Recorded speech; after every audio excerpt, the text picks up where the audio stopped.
한낮 더위에도 청와대에 긴 줄이 늘어섰습니다. 대통령 집무실이 있는 본관 건물도 국빈 방문 시 연회장으로 사용한 영빈관도 관람객들로 가득 찼습니다. 처음 왔어요. 1시간 이상 기다렸어요. 여기 본관 들어오는 것도 1시간 정도 기다렸고 감회가 새롭죠. 역대 대통령들이 쭉 계셨던 자리고. 이재명 대통령이 용산시대를 끝내고 집무실을 다시 청와대로 옮기겠다는 방침을 밝히면서 청와대 관람객이 급증했습니다. 현충일인 오늘은 물론 이번 달 공휴일은 모두 예약이 꽉 찼습니다. 예약자 급증으로 시스템의 지연 현상이 나타날 정도입니다. 대통령이 사는 곳이 정말 크고 멋진 것 같아요. 청와대를 실제로 보는 게 마지막일 수 있다는 생각이 발걸음을 이끌었습니다.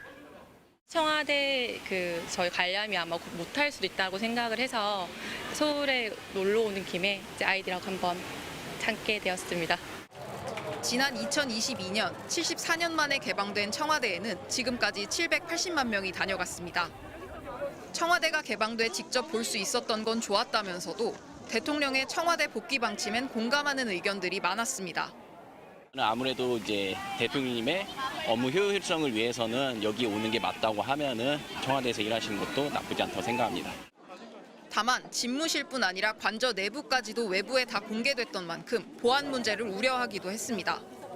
연내되는 것 아주 중요한 곳이니까 이게 공개돼가지고 어떤 우려가 생기지 않을까. 대선 기간부터 청와대로 복귀 방침을 밝혔던 이재명 대통령은 청와대 이전 관리팀을 꾸리고 보안시설 복구 등 복귀를 위한 준비에 들어갔습니다. MBC 뉴스 이재인입니다. 이재명 대통령이 집무실을 청와대로 이전할 방침인 가운데 청와대에서 경내 탐방로 전면 보수 정비 작업이 진행되고 있습니다. 청와대 재단에 따르면 어제부터 청와대 경내 탐방로 전면 보수 정비 작업이 시작됐으며 공사가 마무리될 때까지 관람객의 탐방로 출입이 제한됩니다. 공사 구간은 70 뒷길에서 시작해 백악정, 춘추관 옆길로 이어지는 청와대 탐방로 1.31km 전역으로 청와대 본관과 영빈관 등 탐방로를 제외한 시설은 기존대로 관람할 수 있습니다. 재단은 다만 이번 공사가 대통령 선거 이전에 예정됐던 것이라며 대통령 집무실 복귀와 관련해서 아직 별도의 지침은 없는 상태라고 말했습니다.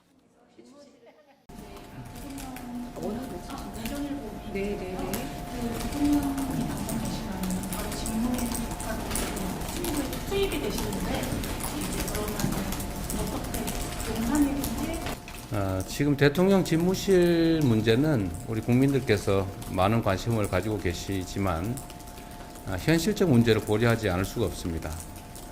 용산 집무실 또 청와대를 수리하는 문제 그리고 세종의 청사를 새로 만드는 문제 등등 여러 가지 문제들이 있는데 지금 당장에는 최종적인 결론을 내기는 어렵고 좀 더 생각을 정리해야 될 것 같습니다.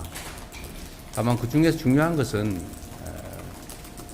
효율성이라고 하는 게 가장 중요하겠고 또 하나는 보안성도 매우 중요하지 않을까 그런 생각이 듭니다.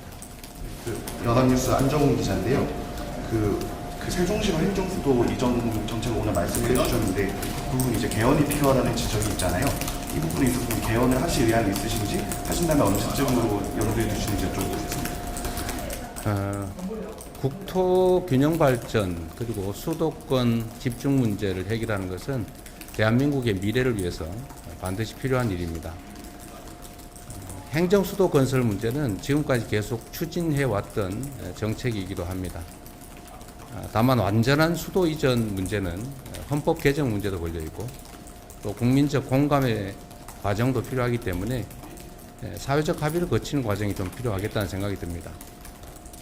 다만 그 과정에서 우리가 이제 버리지 말아야 될 원칙은 국가 균형 발전이라는 가장 중요한 핵심 가치라는 생각이 듭니다.